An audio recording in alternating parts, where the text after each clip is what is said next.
এমন একটা শহর যেখানে গঙ্গার ঘাট, কাশী বিশ্বনাথ মন্দির আর হাজার বছরের ঐতিহ্য মিলে তৈরি করেছে এক অনন্য পরিচয়। সেই বারাণসীতেই এবার বড় সিদ্ধান্ত। শহরের ভিতর আর থাকবে না মাছ মাংসের দোকান। প্রশাসনের দাবি শহরকে আরও পরিচ্ছন্ন ও আধুনিক করে তুলতেই এই পদক্ষেপ। কিন্তু বিরোধীদের প্রশ্ন, এর ফলে বিপদের মুখে পড়বেন শত শত ব্যবসায়ী। বদলে যাবে কি মানুষের খাদ্যাভ্যাস ও দৈনন্দিন জীবনযাত্রা? কেন নেওয়া হলো এই সিদ্ধান্ত, কারা এর পক্ষে আর কারা বিপক্ষে, এবং এর প্রভাবই বা কতটা সুদূরপ্রসারী হতে পারে? উত্তরপ্রদেশের বারাণসীতে বর্তমানে ৩৫০ থেকে ৪০০টি মাছ ও মাংসের দোকান রয়েছে। দীর্ঘদিন ধরেই শহরের বিভিন্ন বাজার এলাকায় এই দোকানগুলি ব্যবসা করে আসছে। সম্প্রতি মেয়র অশোক কুমার তিওয়ারির নেতৃত্বে অনুষ্ঠিত বারাণসী পৌর নিগমের বৈঠকে সিদ্ধান্ত নেওয়া হয় শহরের মূল অংশ থেকে মাছ ও মাংসের দোকান সরিয়ে শহরতলির নির্দিষ্ট এলাকায় স্থানান্তরিত করা হবে।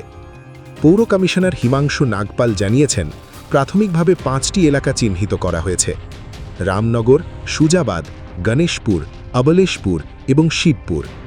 এই এলাকাগুলিতে নতুন করে বাজার গড়ে তোলা হবে এবং ধাপে ধাপে বর্তমান দোকানগুলি সেখানে স্থানান্তরিত করা হবে। প্রশাসনের বক্তব্য, এই সিদ্ধান্তের পিছনে প্রধান কারণ পরিচ্ছন্নতা ও নগর ব্যবস্থাপনা। তাদের মতে, ঘনবসতিপূর্ণ শহরাঞ্চলে মাছ ও মাংসের বাজার থাকায় দুর্গন্ধ, বর্জ্য ব্যবস্থাপনা ও যানজটের সমস্যা তৈরি হয়। শহরের সৌন্দর্যায়ন ও পর্যটন উন্নয়নের স্বার্থে এই বাজারগুলিকে শহরের বাইরে সরিয়ে নেওয়া প্রয়োজন। বিশেষজ্ঞদের মতে, গত এক দশকে বারাণসীর চেহারা অনেকটাই বদলে গিয়েছে। কাশী বিশ্বনাথ করিডোর নির্মাণ, গঙ্গার ঘাট সংস্কার, পর্যটন পরিকাঠামোর উন্নয়ন, নতুন রাস্তা ও নাগরিক পরিষেবা সব মিলিয়ে শহরকে আন্তর্জাতিক পর্যটন মানচিত্রে আরও বড় জায়গা করে দেওয়ার চেষ্টা চলছে। প্রধানমন্ত্রী নরেন্দ্র মোদীর সাংসদ কেন্দ্র হওয়ায় বারাণসীকে ঘিরে একাধিক উন্নয়ন প্রকল্পও বাস্তবায়িত হয়েছে। প্রশাসনের একাংশ মনে করছে, সেই উন্নয়নের ধারাবাহিকতাতেই শহরের কেন্দ্র থেকে মাছ ও মাংসের বাজার সরানোর পরিকল্পনা নেওয়া হয়েছে। তবে এই সিদ্ধান্ত ঘিরে শুরু হয়েছে রাজনৈতিক বিতর্ক। কংগ্রেস নেতাদের অভিযোগ, এই পদক্ষেপ সংবিধান প্রদত্ত জীবিকার অধিকারের পরিপন্থী। তাদের দাবি, শত শত ব্যবসায়ী এবং হাজার হাজার কর্মীর জীবিকা এই সিদ্ধান্তের ফলে প্রভাবিত হতে পারে। জাতীয় কংগ্রেসের নেতা শাহনওয়াজ আলম বলেছেন, সম্মানের সঙ্গে জীবিকা অর্জনের অধিকার মৌলিক অধিকার। এই ধরনের সিদ্ধান্ত সেই অধিকারের ওপর আঘাত হানতে পারে। শুধু ব্যবসায়ীরাই নন, উদ্বিগ্ন সাধারণ ক্রেতারাও। কারণ শহরের মূল অংশ থেকে দোকান সরিয়ে দিলে অনেক মানুষকে মাছ বা মাংস কিনতে কয়েক কিলোমিটার দূরে যেতে হতে পারে। বিশেষ করে বয়স্ক নাগরিক, নিম্নবিত্ত পরিবার এবং প্রতিদিনের বাজারের ওপর নির্ভরশীল মানুষের কাছে এটি বাড়তি অসুবিধার কারণ হতে পারে বলে আশঙ্কা প্রকাশ করা হচ্ছে। বারাণসীর সঙ্গে বাঙালিদের সম্পর্ক অত্যন্ত গভীর।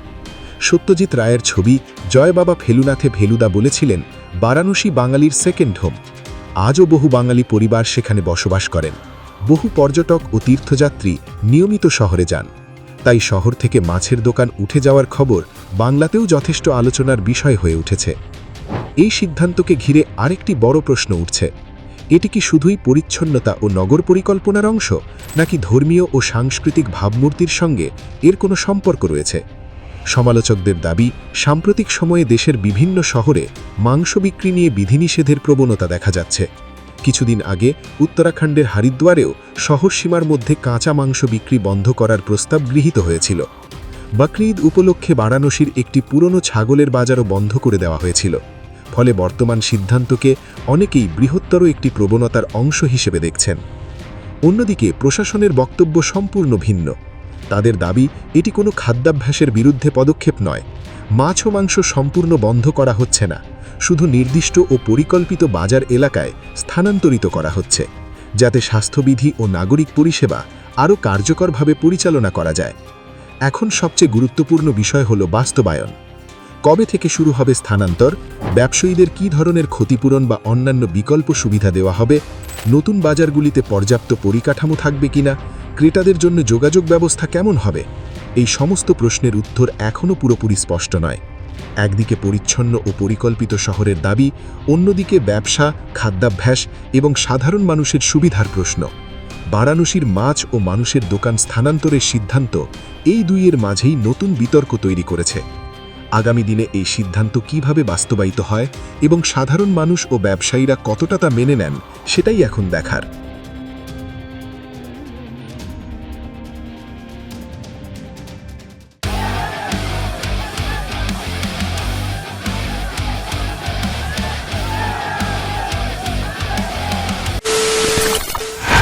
খবরের নামে প্রতিদিন সন্ধে আপনার ড্রয়িং রুমে কি শুধুই চিৎকার চেঁচামেচি খেয়ে আসে?